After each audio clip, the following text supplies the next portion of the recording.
Purport by Srila Prabhupada. The acts of the Supreme Lord in the creation of just this one universe appear inconceivably wonderful. And there are innumerable universes, and all of them aggregated together are known as the created material world. And this part of His creation is only a fractional portion of the complete creation. The material world stands as a part only, ekam shena stitho jagat. Supposing that the material world is a display of one part of His energy, the remaining three parts consist of the Vaikuntha Jagat, or spiritual world, described in the Bhagavad Gita as Madhama or Sanatana Dhama, or the eternal world. We have marked in the previous verse that He creates and again winds up the creation.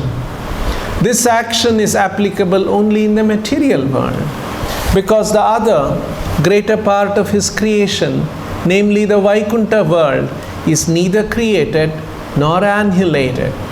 Otherwise, the Vaikuntha Dhama would not have been called eternal. The Lord exists with Dhama. His eternal name, quality, pastimes, entourage, and personality are all a display of His different energies and expansions. The Lord is called Anadi, or having no creator, and Adi, or the origin of all. We think in our own imperfect way that the Lord is also created, but the Vedanta informs us that He is not created. Rather, everything else is created by Him. Narayana paro avyaktat. Therefore, for the common man, these are all very wonderful matters for consideration. Even for great scholars, they are inconceivable, and thus such scholars present theories contradictory to one another. Even for the insignificant part of His creation, this particular universe, they have no complete information as to how far this limited space extends, or how many stars and planets are there, or the different conditions of those innumerable planets. Modern scientists have insufficient knowledge of all this. Some of them assert that there are 100 million planets scattered all over space.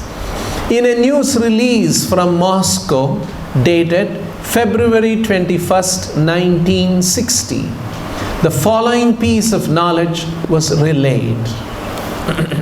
Russia's well-known professor of astronomy, Boris Vorontsov Vilyaminov, said that there must be an infinite number of planets in the universe inhabited by beings endowed with reason. It could be that life similar to that on Earth flourishes on such planets. Doctor of Chemistry Nikolai Zirov, covering the problem of atmosphere on other planets, pointed out that the organism of a Martian, for instance, could very well adapt itself to normal existence with a low body temperature. He said that he felt the gaseous composition of Martian atmosphere was quite suitable to sustain life of beings which have become adapted to it. This adaptability of an organism to different varieties of planets is described in the Brahma Samhita as Vibhuti Bhinnam. That is, each and every one of the innumerable planets within the universe is endowed with a particular type of atmosphere, and the living beings there are more perfectly advanced in science and psychology because of a better atmosphere. Vibhuti means specific powers and Bhinnam means variegated. Scientists who are attempting to explore outer space and are trying to reach other planets by mechanical arrangements must know for certain that organism adapted to the atmosphere of Earth cannot exist in the atmospheres of other planets. Easy journey to other planets. One has to prepare himself, therefore, to be transferred to a different planet after being relieved of the present body, as it is said in the Bhagavad Gita. Yanti deva vrata devan, pitrunyanti pitruvrataha, bhutani yanti bhutejya, yanti madhyajino pimam. Those who worship the demigods will take birth among the demigods. Those who worship ghosts and spirits will take birth among such beings. And those who worship me will live with me. Maharaj Parikshit's statement regarding the workings of the creative energy of the Lord discloses that he knew everything of the process of creation. Why then did he ask Shukadev Goswami for such information? Maharaj Parikshit, being a great emperor, a descendant of the Pandavas and a great devotee of Lord Krishna, was quite able to know considerably about the creation of the world. But that much knowledge was not sufficient.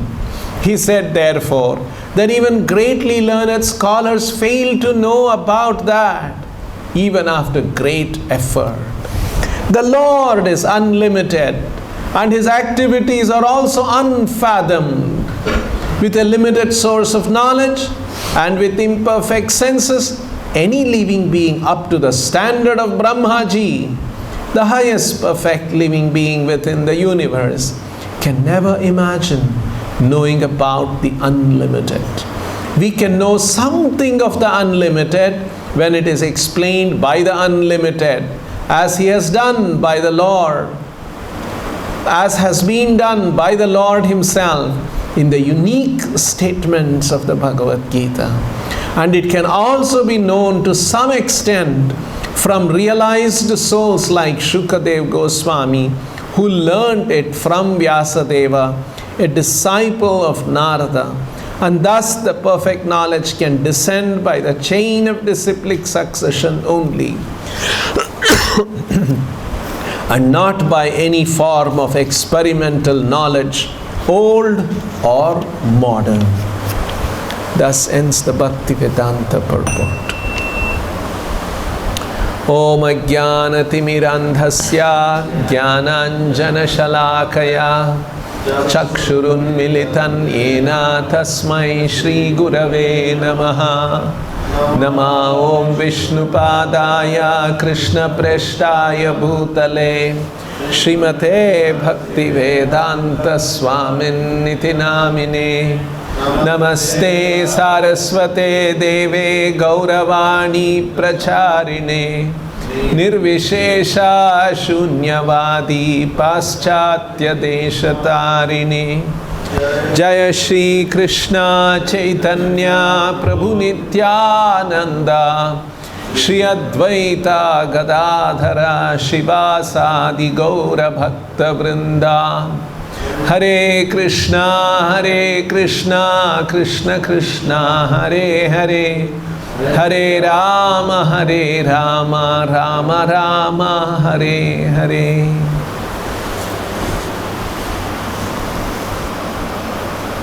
This is a beautiful verse by Parikshit Maharaj. He is addressing Shukadev Goswami. Nunam Bhagavato Brahman Hare Radbhuta Karmanaha Durvibhavyam Iva Bhati Kavibischapi Cheshtitam.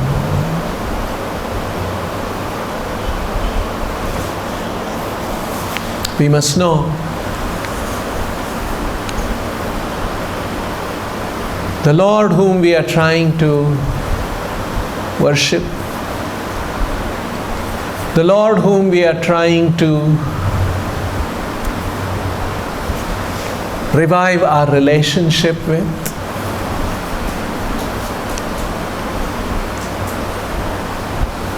The Lord whom we want to develop love for.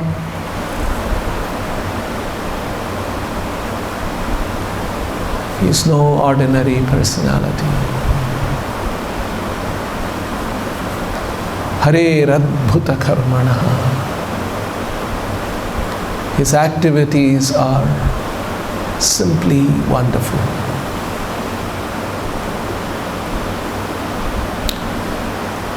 And even great scholars, great philosophers, Kavi Bihi. Kavi means very, very enlightened.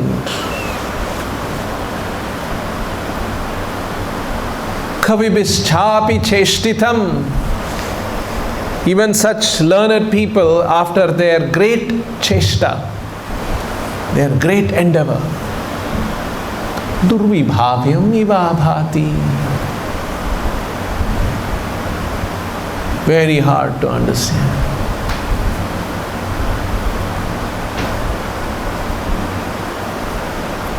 Nunam Bhagavato Brahman Hare Adbhuta Karmana.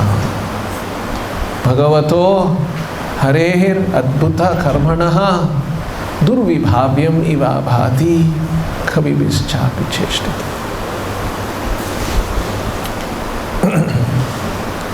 So, Srila Prabhupada has explained this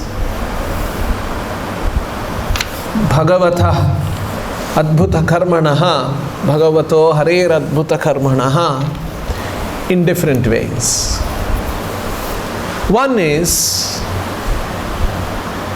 the Lord's activities in this material world in terms of the material creation itself.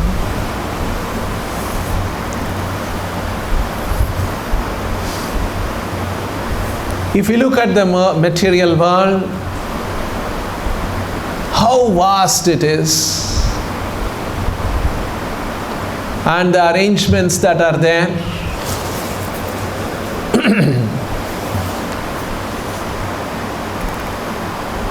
it's so astonishing.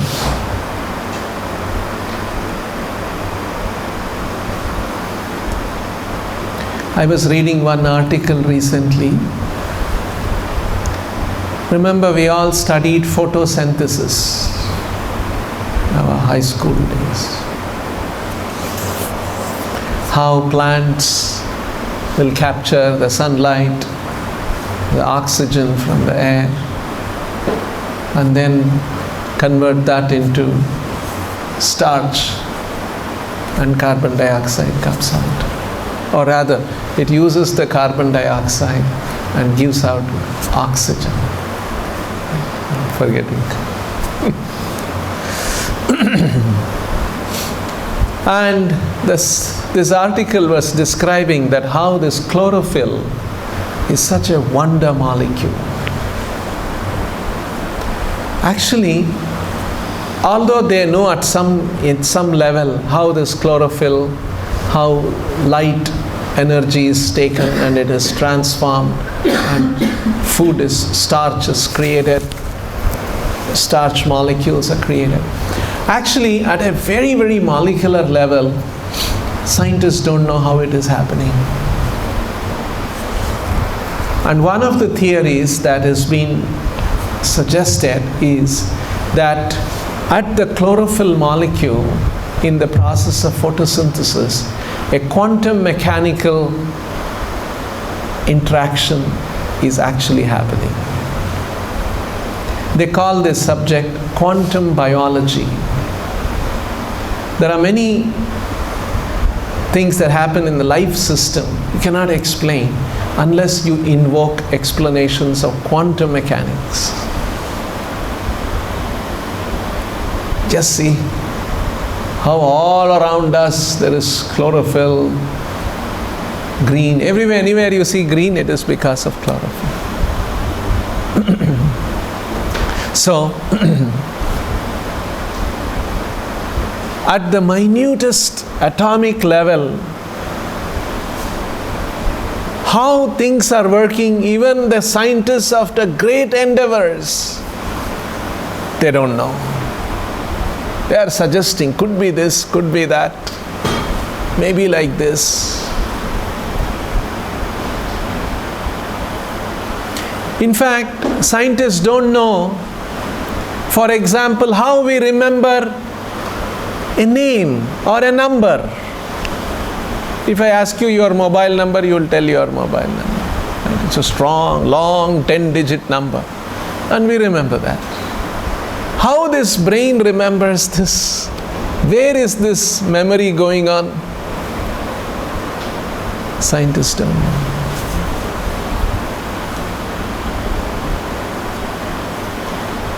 They have studied small birds. There are many birds. They have studied, leave it, don't worry. Don't get distracted. It's okay. I can speak without mic also. It's okay.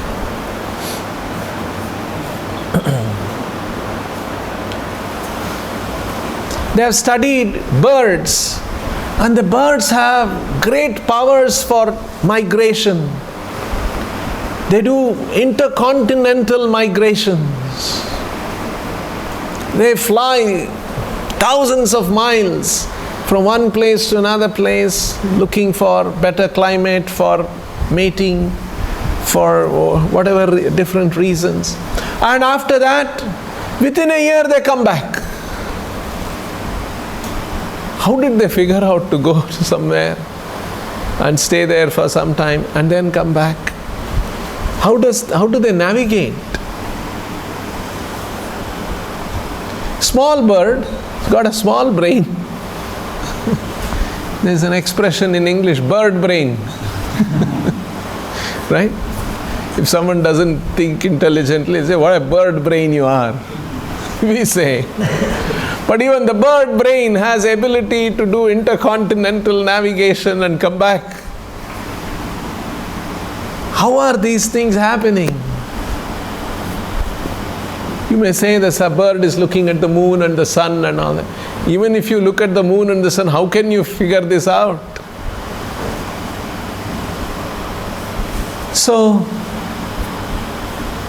in the material world also, if you see, this is all creation of the Lord. How the Lord has created all these things. Hare Adbhuta Karmana. Prabhupada has asked some very interesting questions. He's quoting, see, February 21st, 1960. Prabhupada must have come across somewhere, maybe newspaper or something. Some Russian scientists are saying something, and Prabhupada is quoting that. So in the 1960s, this was the discussion that there seems to be infinite planets, and in these planets there is possibility that the universe is inhabited by people endowed with reason.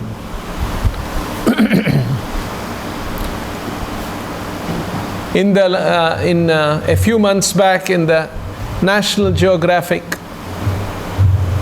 thank you. The cover page article was on this subject, and the cover page article said, "We are not alone."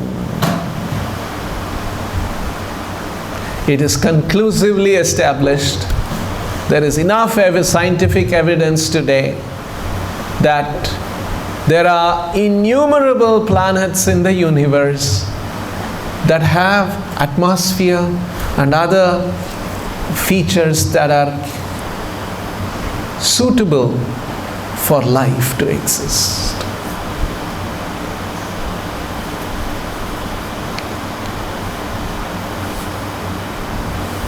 And Prabhupada is giving an interesting explanation here. The principle of adaptability. Actually, it's a very important principle. Our bodies are adapted in such a way that we breathe take oxygen, and then we breathe out carbon dioxide. And then the oxygen that goes into the cells, into the lungs, and there it gets mixed with the blood, and all that scientists talk about. Instead of oxygen, if there was argon or some other gas here, methane or some gas, and internal bodily processes could be adjusted to take something, use that, and then convert that into some other molecule. So it's just that this body, this world that we are familiar with is made in this way. In another part of the universe where another kind of an atmosphere exists, why? Another kind of a chemistry, another kind of a reactions and formation of molecules. Why it is not possible? It's very much possible.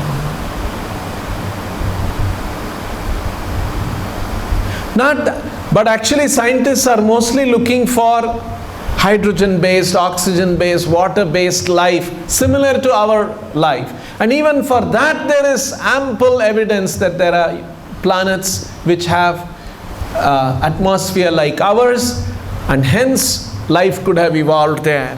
What to speak of other kinds of universe, other kinds of planets with a different atmosphere? There could be living entities adapted to that atmosphere.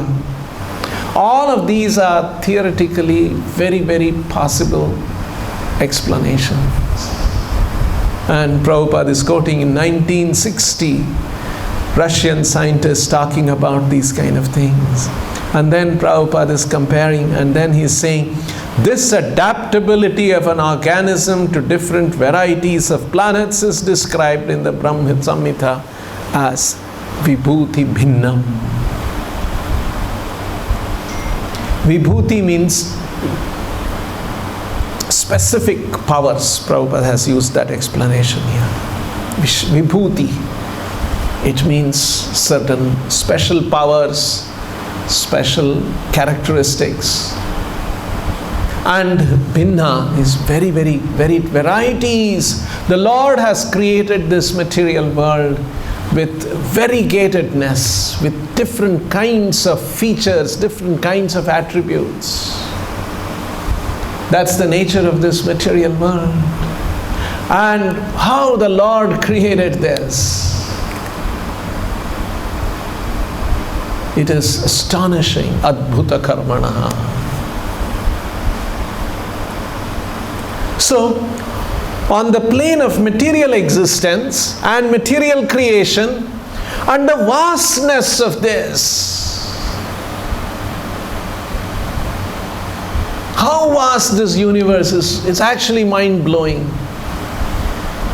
In fact, Prabhupada has asked some very interesting question here,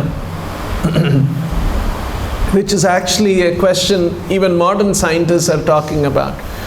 If we were to travel in the universe, will we come to the edge of the universe? And what does that edge look like? Just like if I keep traveling, I'll hit the roof, right? And then I can examine what the roof, oh, it's made of concrete. If I were to travel like that in the universe, if I come to the end of the universe, what is that end of the universe like? Is it hard substance or something? And then you come to I go to the ceiling. If I'm able to penetrate, then outside the ceiling something exists. There's another floor there, another hall there. In the same way, if I come to the edge of the universe and I go beyond the edge, what's there outside?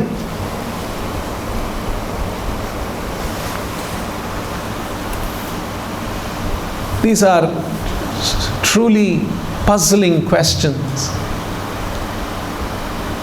What is the edge of the universe and what is beyond the edge of the universe, which means what's outside of the universe?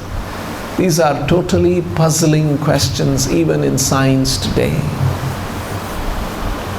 That's why Parikshit Maharaj is saying, Kavibhischapi cheshtitam durvibhavyam iva bhati kavibhischapi cheshtitam. Very difficult to understand all of this. Even after great deal of efforts by very learned people.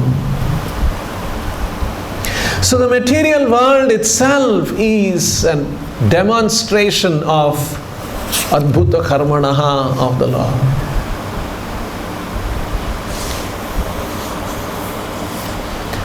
The next level of Adbhuta Karmanaha of the Lord is beyond the material universe. In the spiritual universes, the Vaikuntha.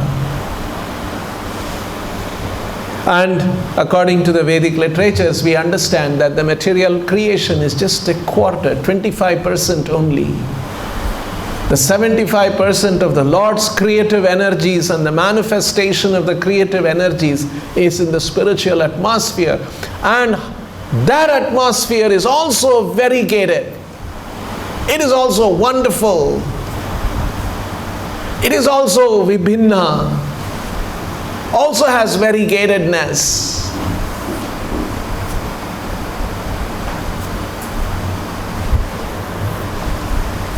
So vast, so variegated, so wonderful.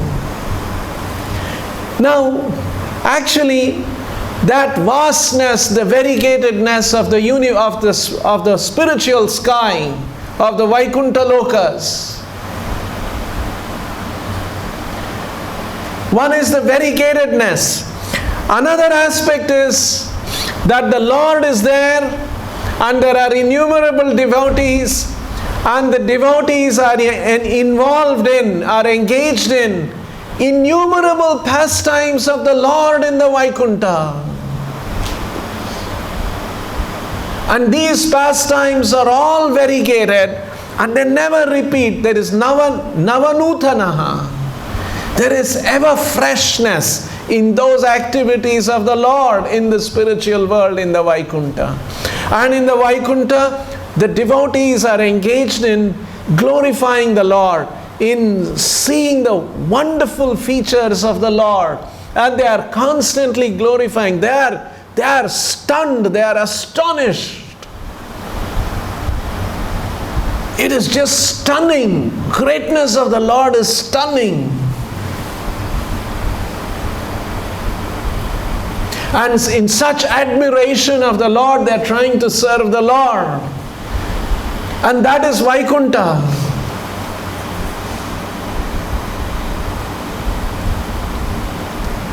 And that is not everything.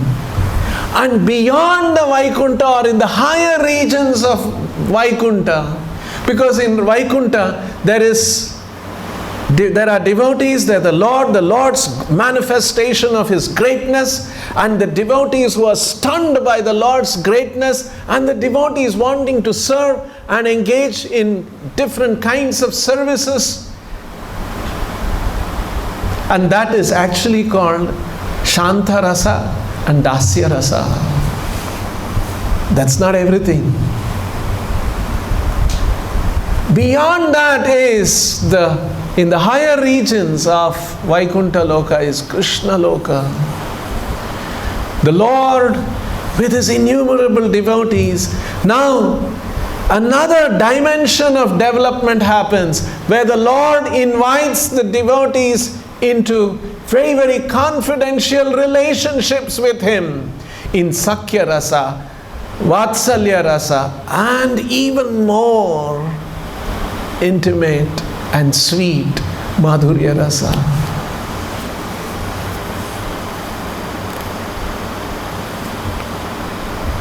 And that is the position of the Lord. The Lord who makes this wonderful universe, and beyond that, the Vaikuntha regions, where Lord again manifests wonderful activities there, and devotees are in awe of that. And even beyond that is Krishna.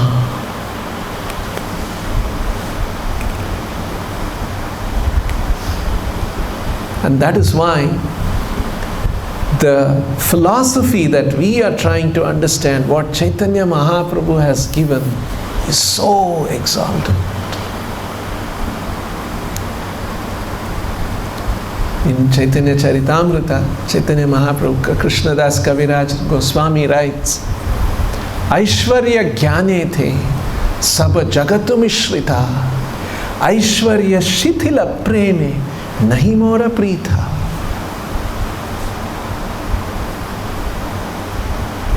The Lord, the universe is full of people who understand my Aishwarya, the Lord's greatness, and they worship the Lord with great awe and veneration. But that knowledge of the Lord's greatness actually makes love feeble. Aishwarya shitila preme nahi mora prita. And that does not please me so much. And so there is one corner of my spiritual creation where I don't manifest my greatness among my devotees, and there I invite devotees to have even more intimate relation with me as friends,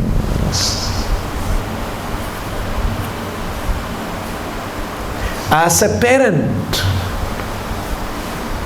and as a lover, as a conjugal lover. These are all very, very elevated topics. That's why Hare Adbhuta Karmana. And the Lord is engaged in innumerable leelas there. There also He is performing wonderful activities.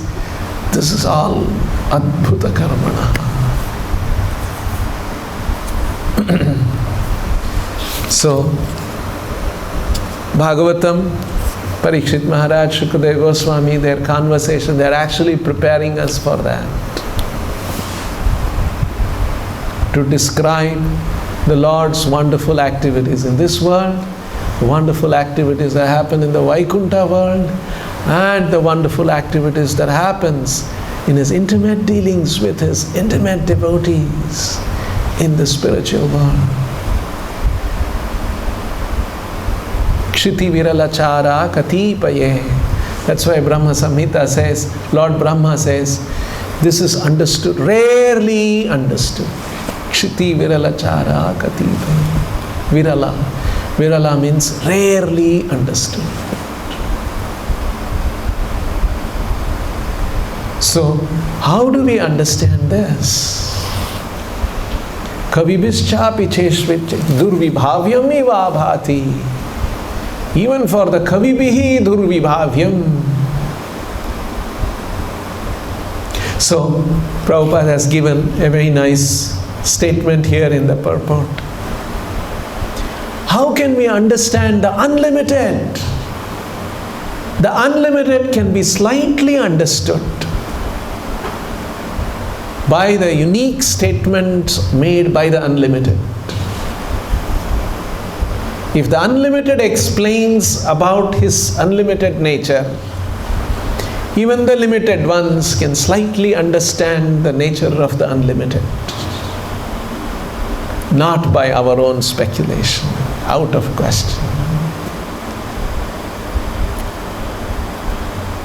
So, there are, sometimes we come across scholars, they write about Krishna, they talk about Krishna's Leela, Krishna's activities very, very imperfectly. What do they understand? How can they understand?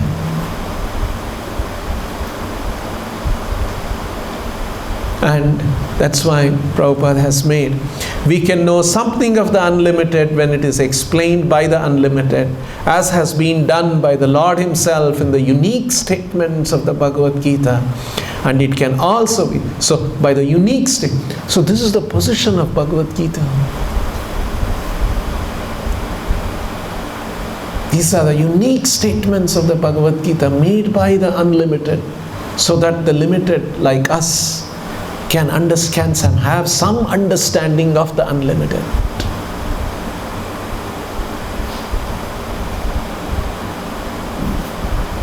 So, Krishna has explained how we have to come to a transcendental state. If we have to have any understanding of Him, without coming to the transcendental state, we cannot understand. There are two verses in the Bhagavad Gita, one after the other, very nice verses. Krishna explains, Shaknoti haiva yah sodum praksharira vimokshanat kama krododbhavam vegam sayukta sasukhi naraha. Krishna is saying, there are two forces, very powerful forces in this world, in this body that operate. One is called the Kama Vega, another is called the Krodha Vega. The force of lust and the force of anger. And of course, this Kama Vega and Krodha Vega manifests itself in this body in different ways. It manifests itself as Jihva Vega, Udara Vega, Mano Vega, Upasta Vega. These are also other these are all the manifestations of these Kama Vega, Krodha Vega. And Krishna is saying, if someone, Vega means a force, it comes as a force in this body. And how do we deal with this force? Shaknoti haiva yah sodum. Sodam means one who can tolerate, one who can withstand. We should not yield to it, but we should tolerate it. Tolerate. How do we tolerate? Another example Prahalad Maharaj gives is that it's like a kandutivan manasijam vishaheta dhira.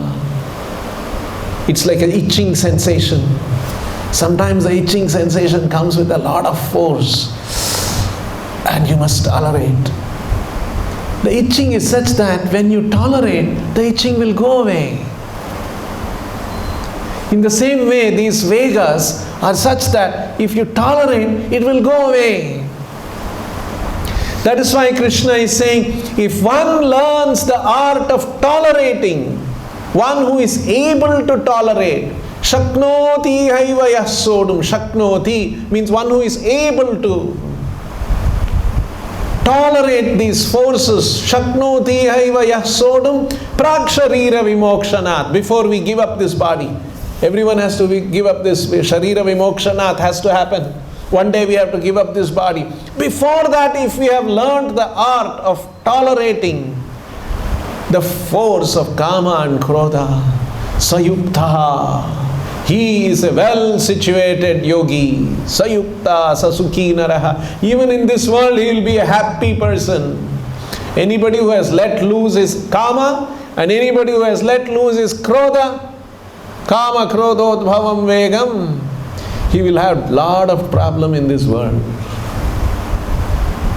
A sensualist, a sense gratifier, and somebody who is throwing his anger everywhere, he will run into a lot of problems even in this world. He will not be a happy man. And what to speak of transcendental accomplishment? Simply not easy. Sayukta Sasukhi Naraha. After saying this, that we must tolerate the forces of Kama and Krodha in this body before we give up this body. After saying this, Krishna says in the next verse of the Bhagavad Gita, Yo antasukha antararamaha tata antarjyotihi evayaha. If one is able to tolerate the forces of Kama and Krodha, what happens to him? Antasukha. He will now learn, he will now begin to experience another kind of a sukha, another kind of a pleasure internally. Antasukha, antararamaha. And within himself he will be active. He now sees that there is an internal activity. Antasukha antararamaha tatantar jyotihi. And he will find enlightenment within. anta sukha, antararamaha, anta jyotihi. He will be enlightened internally. He will be enlivened internally. He will find pleasure internally. Sayogi Brahma Nirvanam. Such a yogi is said to be Brahma Nirvanam, liberated in Brahman. And such a person is Brahma Bhuta Adhigacchati.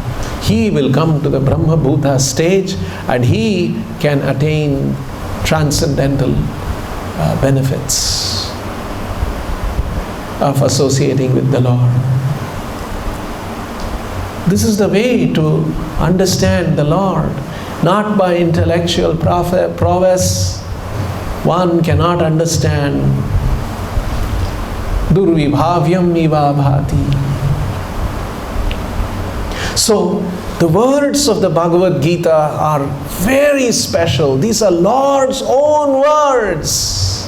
And only by taking those words seriously, applying that in our lives, practicing, living by those words, there is a hope for us to understand, which is otherwise Durvibhavyam iva bhati kavivir chapi cheshtitam.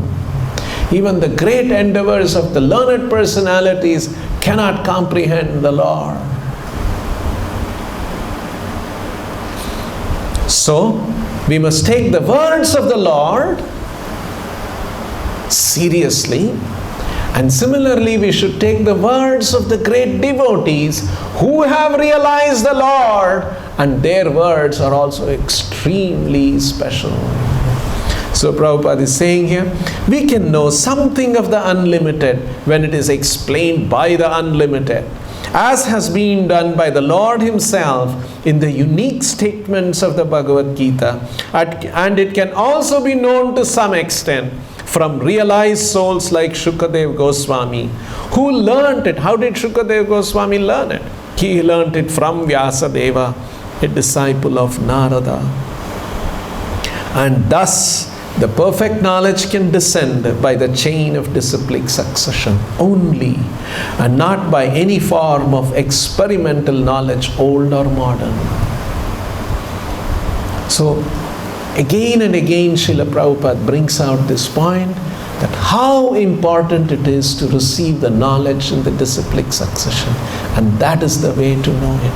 As Krishna himself says in the Gita, evam parampara praptam imam rajarshayo viduhu. This knowledge is received in the parampara. This knowledge is not self-manufactured. Because I am such an intelligent man, I am figuring this out. I have found out all these truths. Because my mind, with my mind and intelligence, I figured this out. This is not the way. This knowledge is something that is received. When the spiritual master sees the disciple is very eager, when the spiritual master sees that the disciple is very sincere, the spiritual master blesses the devotee with knowledge, with the understanding of the confidential aspects of the Lord. This is the way.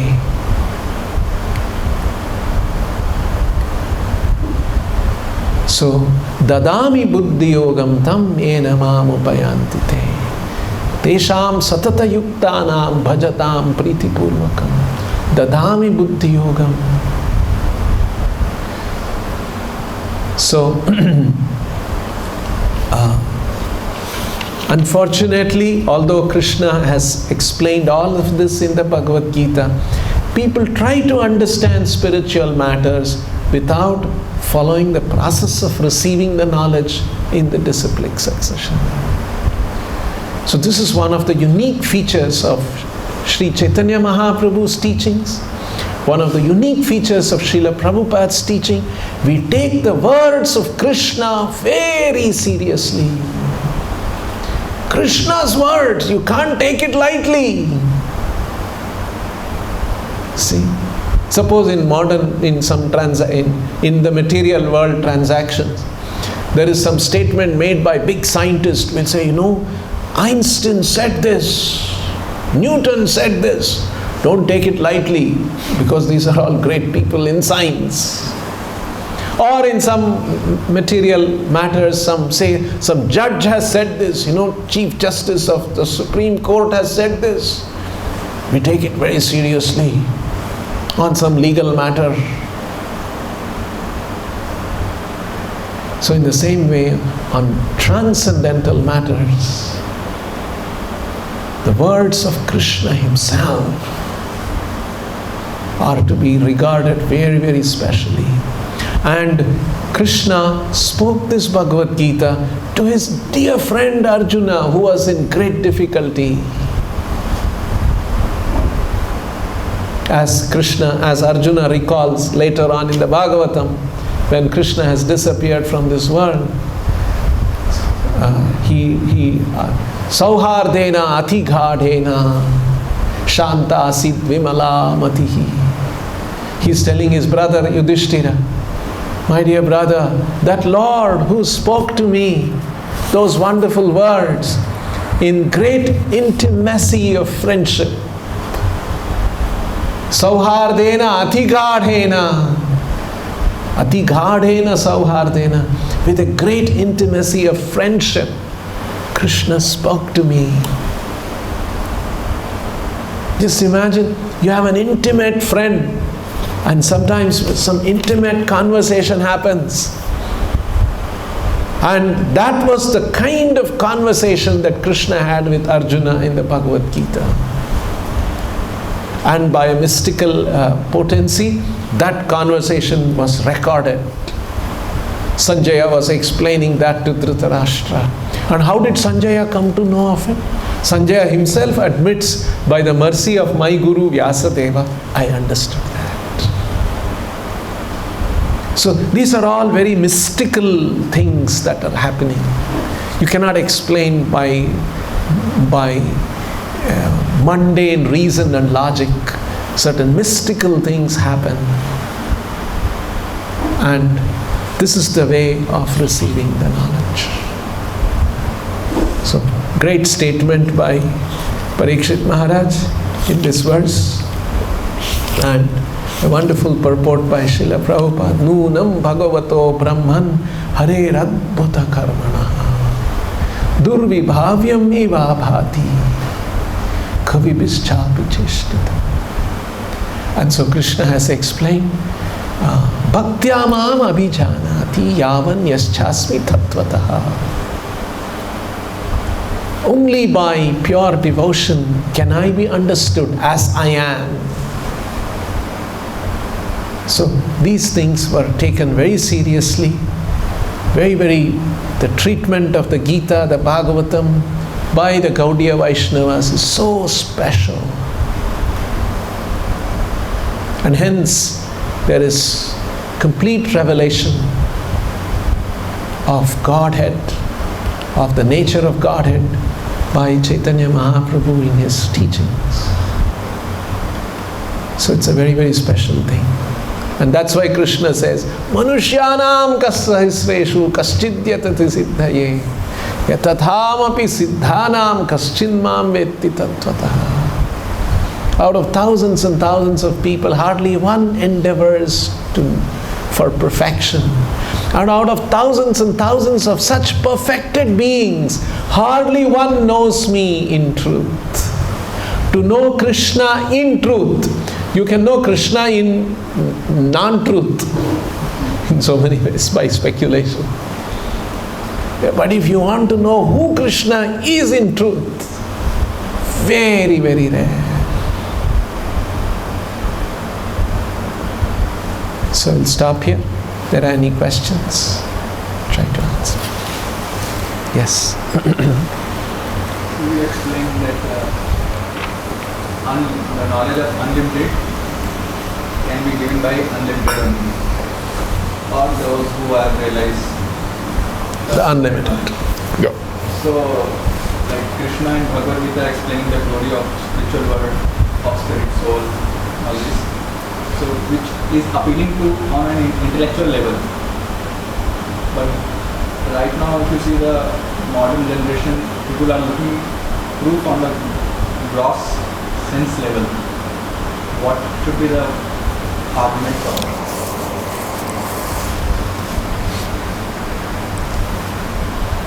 So, one is at an intellectual level, we may explain. For those who have an inclination for intellectual inputs, not everyone is made differently. So in our process of Krishna consciousness that Srila Prabhupada has given, he has given varieties, many facets of Krishna consciousness. We have kirtan, we have singing, we have dancing, we have deity worship, we have philosophical discussions, we honor prasadam, we render service to the Lord in practical activities. So by engaging in all of these things, one will get a transcendental experience, not just intellectual. That's why all of these components are very essential parts of the Krishna consciousness movement. And that is Krishna's promise. Gnanam teham sa vijnanam idam vakshamya sheshataha. This knowledge has to be understood theoretically and savijnanam by practical realization. That's the complete package. Suppose I describe to you, you are very hungry, and I describe to you, look, there is a nice feast, and I bring the thali and show you. Look, there are 3 nice sabjis are there. Nice parotas are there. Nice pakoda is there. And look, there are 5 varieties of sweet. And I show you all these things. And then I say, now you can go home. You'll say, hey, come on, what is this? Let me experience that thali you described so much. So thali appreciation is not just by description. It is by experiencing it. In the same way, this knowledge is not just intellectually to be understood. It is something, gnanam teham savijnanam. It has to be experienced. And for that experience, the process of devotional service has to be taken up. Then we will be able to experience the sweetness of devotional service. And more we become purified, and more the sweetness we will be able to experience. And Prabhupada wants us to take that journey of practice of Krishna consciousness, not just theoretical. So modern people are looking for experience at a sensual level. Yes, Krishna consciousness can be experienced at the sensual level. Hearing, singing, dancing, honoring prasadam, doing practical activities, interacting with the devotees. That's why it's a very big responsibility all of us have as devotees. Because we are talking about the highest. Nishreyasaya lokasya. There is one statement in the Bhagavatam. Nishreyasaya lokasya. Nishreyasa means, in Sanskrit, it means the highest. There's nothing beyond that. It's the ultimate. It's the end. Bhagavatam is saying, this Bhagavatam is going to teach you Nishreyasaya lokasya, for the world. Because reviving our relationship, intimate, sweet relationship with the Lord, and experiencing the transcendental association of the Lord, and going back to the spiritual world and serving Him is the highest. There's nothing beyond that. And that's what we are talking about. And if we are talking about the highest, in our behavior, in our character, we must be able to manifest very, very wonderful qualities. We can't be saying that I'm pursuing the highest and then show low-class behavior. Very big responsibility we all have. If we are talking about the highest pursuit and we are engaged in, we must manifest that in our behavior, in our activities, in our conduct, in our character.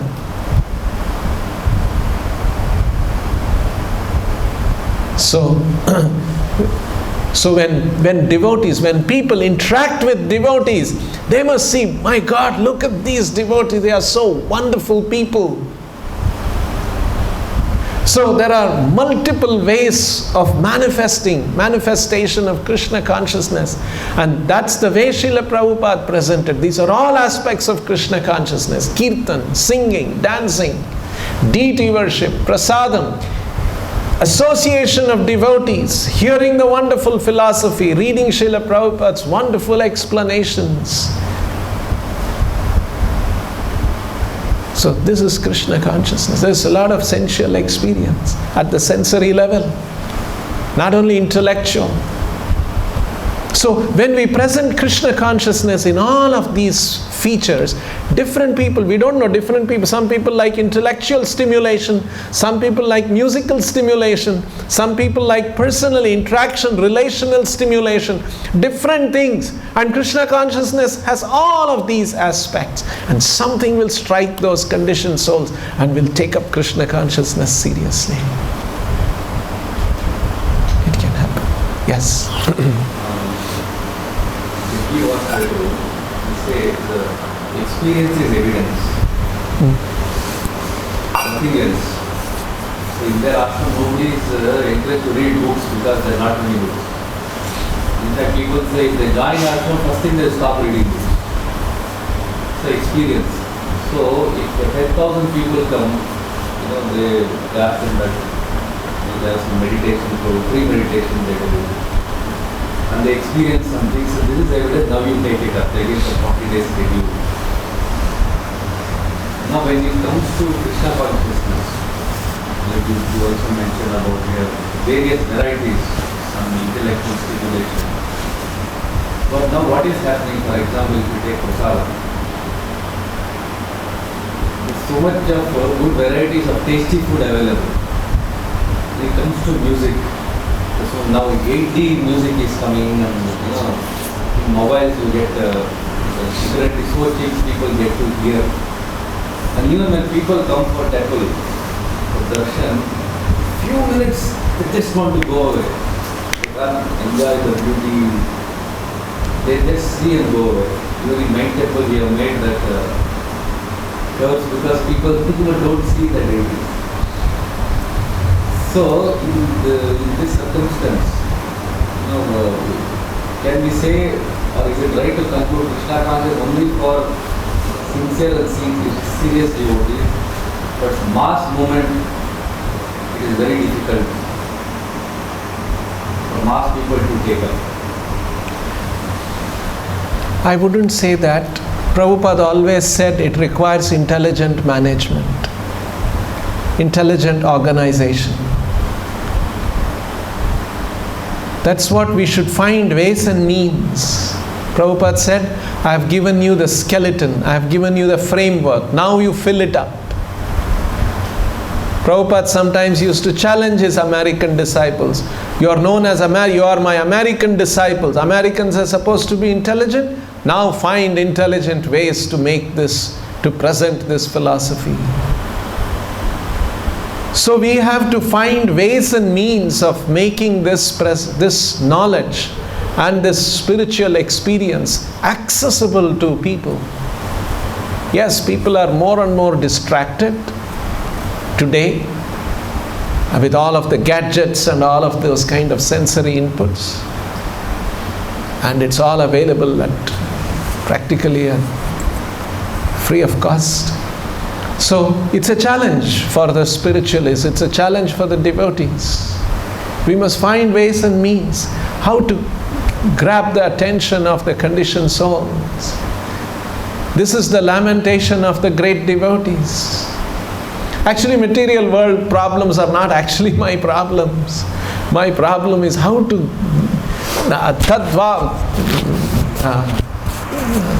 what is that? Prahlad Maharaj's prayers. Magna Chetaha. So, Naivodvije Paraduratyaya Vaitharanyas Tvadvirya Gayana Mahamruta Magna Chittaha. So, Magna Chitta. For me, the material world problems are not the thing. I have learned how to be spiritual. Anta Sukha, Antar Arama, Antar Jyotihi. But my worry is actually about the world outside. People who are not Maya Sukhaya Bharamutvahato Vimudhan. With illusory pleasures they are running after. So that should be the contemplation of a devotee. How can I present this in the midst of all this? So yes, it may be challenging, but we have to continue to find ways and means of making this a wonderful, easily experienceable thing. And of course, those who perfect this requires very high levels of purity and sincerity. But we should keep trying.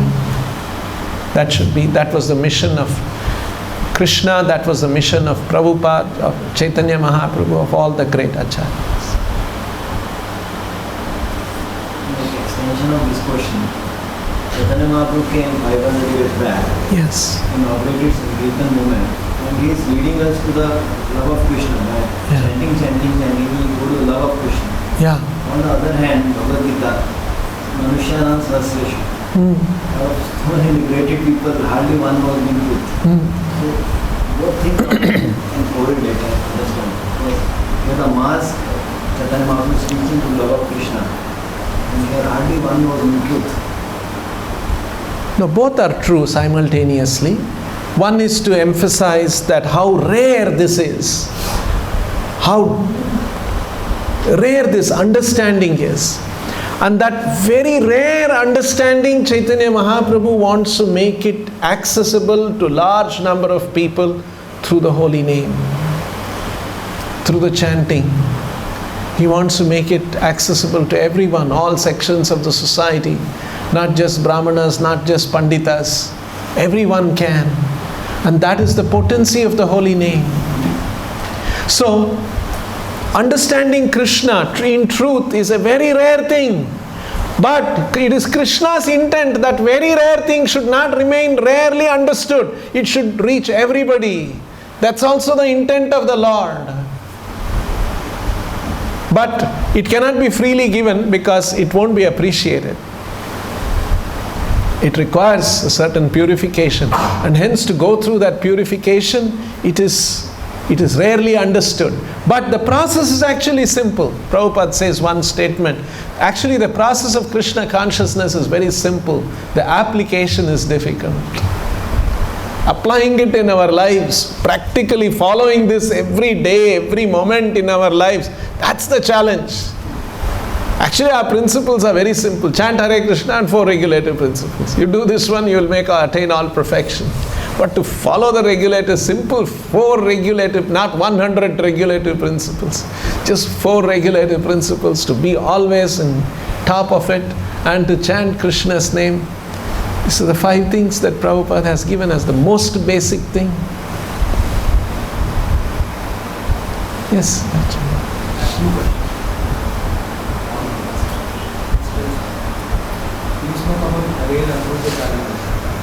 Where we have to meditate upon the Adhuta Karmana of the Lord. He also guide us in Adhuta. So Prabhupada says whenever a devotee is going through a tough phase, he is demotivated or distressed. So if that point of time he remembers what he is going to achieve out of what process he is following, the end result of Krishna consciousness, what is going to give us? Love of God, go back to God, no birth, no death, no disease, no old age. So that feeling of distress has to be replaced with, again, Hariya Adhuta Karmana, what I am going to achieve out of it at the end of accomplishing this, end of completing my goal. So, it's like today's powerful lecture like this, it reminds us of our goal, what we are going to achieve. But that facility is not available always. and we find difficult to replace that feeling to what we are here for and what we are going to achieve. So what else can we practice so that we are always reminded of our goal?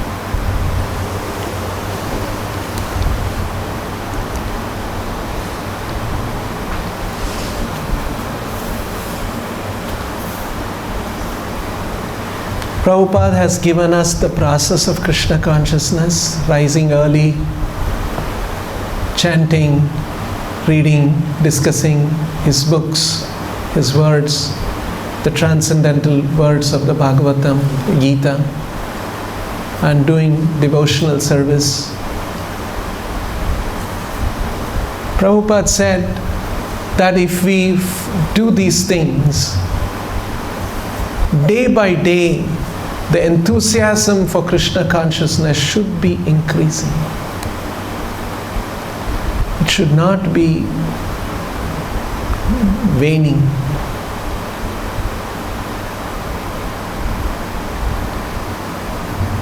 We have to chant attentively, prayerfully, soulfully, heartfully, attentively, not as a mechanical thing.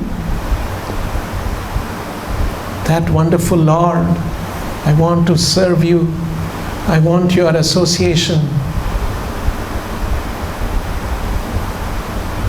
And deeply feeling remorse, just like our acharyas have given wonderful examples how to feel. Just like Narottam Das Thakur has said, Manushya Jannama Paiya Radha Krishna na bhajiya Janiya Shuniya Vishakhayu Kolokera Premadhana Harinama Sankirtana Ratina Janmilo Kinethai. This is such a great thing. And how this Rati has not awakened in my heart.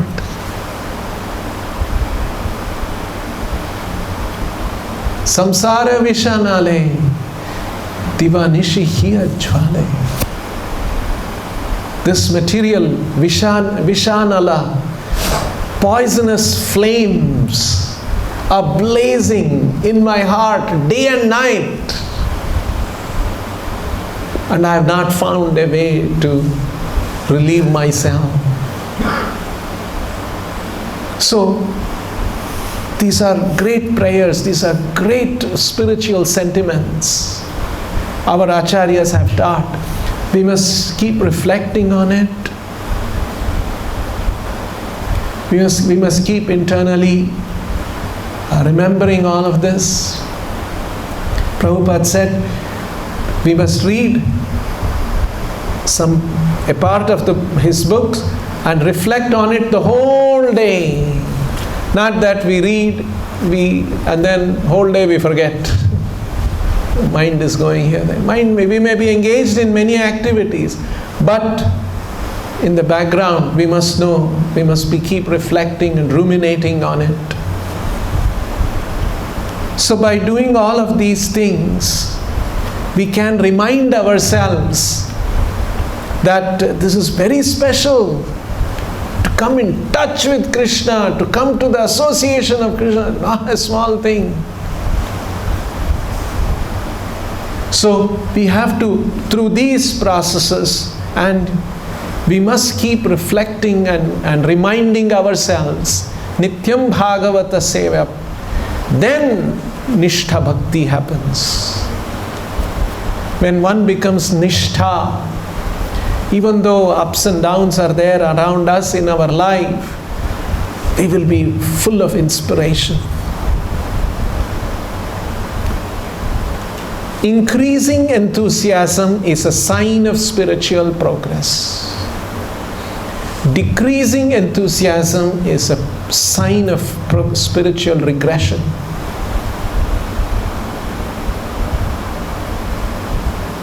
So that enthusiasm has to be growing day after day, and we must be praying to Krishna for that. And And in Prabhupada's words, the words of Srila Prabhupada, Aswadhite, Chaitanya Charitamrita explains, Shloka Aswadite, Ratri Jagarana. Chaitanya Mahaprabhu used to take one verse from the Bhagavatam and he used to relish that one, and he used to relish and relish that so much. He wouldn't fall asleep at all. Whole night he would stay awake. Kono dine kono bhave, shloka aswadhita. I forget the exact words, approximately. So he would take one verse and he would see the bhava of that verse, and he would be relishing that and relishing and relishing. He would just stay up all night, not even fall asleep. Shloka patana, he shloka aswadite ratri jagarana. He would chant those verses in a certain bhava. So like that, how many verses are there in the Gita, how many verses are there in the Bhagavatam, Chaitanya Charitamrita, for us to keep reflecting on them. So we should find different, and as devotees, practically we should see, for different devotees, different things will give different kinds of motivation. For some it could be intellectual, for some it could be hearing a class, for some it could be hearing some verses and reflecting on the verses, for some it could be kirtan. So we should know, we should find all of these things which are appropriate for our lives, or a few of them which are appropriate, and we should keep doing that day after day to keep our enthusiasm level high. We should never give up. And Prabhupada said, if we strictly follow regulative principles, enthusiasm grows.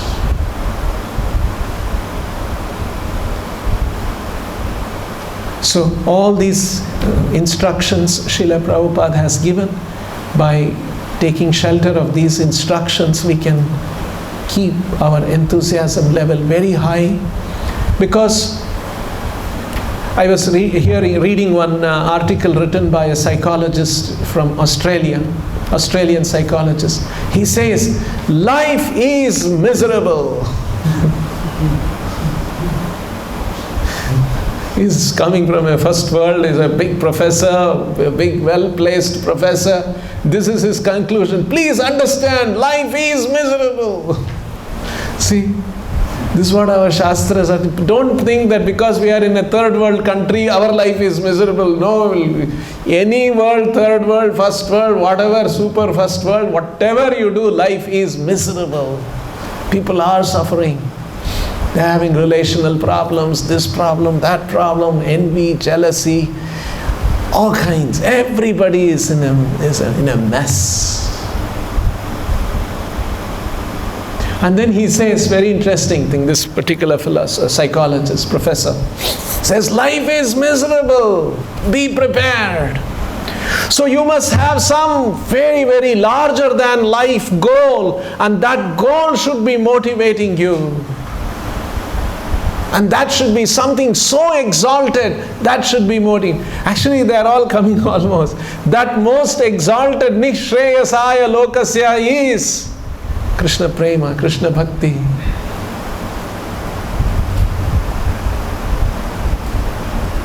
And this is his prescription. You must have something very, very great in life, and you should be pursuing that. And that pursuit of that greatest thing will help you mitigate the miseries that you have to go through. And they don't know what that greatest thing is. Something that I should love the nation, something that I should work for the environment, that's the greatest thing. So those kind of things they come up with. It's sad that they don't know. We know from the Vedic literatures, this is the highest thing. Param Brahma, Param Dhama, Pavitram, Paramam Bhavan. Purusham Shashvatam Divyam Adi Devam Ajam Vibho. This is Krishna. So, we must reflect on all these things and be very, very enthusiastic in our services. You spoke about tolerance, and whenever devotee is going through a pain, whenever reversals come, so you should tolerate. And when he learns to tolerate things, then he can start understanding Anta Sukha, Anta Arama. So he starts reflecting and seeing inwards, gazing inwards. But my question is, tolerance also has different levels. Every devotee, based on his upbringing, his consciousness, his maturity, a lot of other things, he can tolerate to a certain level. So if tolerance is not backed by knowledge or proper guidance, the devotee may break apart. Instead of going and understanding Anta Arama, Anta Sukha, he can even destroy himself and just finish his spiritual life. If he is not guided, if he is not mature, then just by tolerating, he will not enter into Anta Arama. So, what else can be done so that, or where do we draw a line that this is my limit and after this I need further experience? A devotee is always seeking strength from various spiritual sources. Not that up to a certain limit I don't need, I can. Yes, a devotee is always seeking. You see, one of the aspects of surrender, Sharanagati, is Karpanya. Remember that verse? Anukulyasya sankalpaha, pratikulyasya varjanam, rakshishyati ithi vishvasaha, goptrutve varanam tatha, atmanikshepa karpanye. The sixth one is Karpanya. What is Karpanya? Karpanya is related to the word Krupana. Karpanya means helpless. This is Prabhupada's explanation. So devotee has to feel helpless. And Prabhupada gives the example, just like a child, helpless. And then when because the child is so helpless, mother provides all care. So in the same way, the position of a Sharanagati is to feel helpless, chant helplessly, do kirtan helplessly. Feeling of that. Actually, that's the position of a jiva. He is so small. Material energy is so powerful. He can be swept away. So feeling helpless, Krishna, please help me. When that kind of an attitude is there, when that kind of an intensity is there in the prayer, that's very, very favorable. So we have to link up to all of these spiritual sources of spiritual potency and draw from that spiritual potency. Yes, you made one or two nice points that we may say tolerate, but that tolerance depends on our maturity. It's actually our maturity. A lot of devotees, when some difficult situation comes, they don't know how to handle that. And sometimes they make wrong choices. And the great opportunity sometimes they lose. It should not happen. So we must learn to tolerate and we must become mature.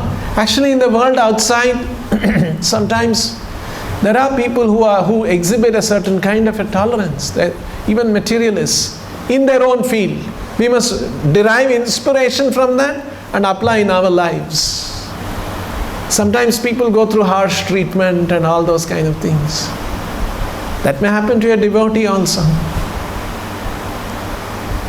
So, yo jivetha, one should continue to lead a life following these principles, even if one is going through difficulties.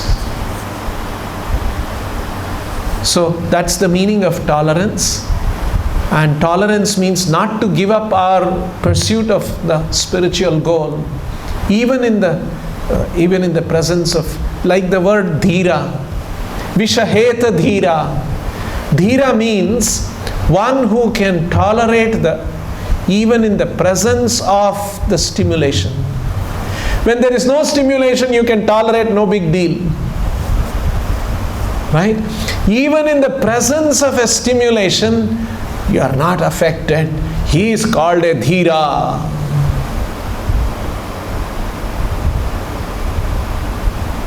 So there will be disturbing stimulations in the material world. Our life will have that. But not be disturbed by that, to hold on to the spiritual principles is the thing. And when we do that, by Krishna's mercy, Prabhupada's mercy, we will become enlivened. Anta sukha, anta raramaha, anta jyotihi. Yes, last question,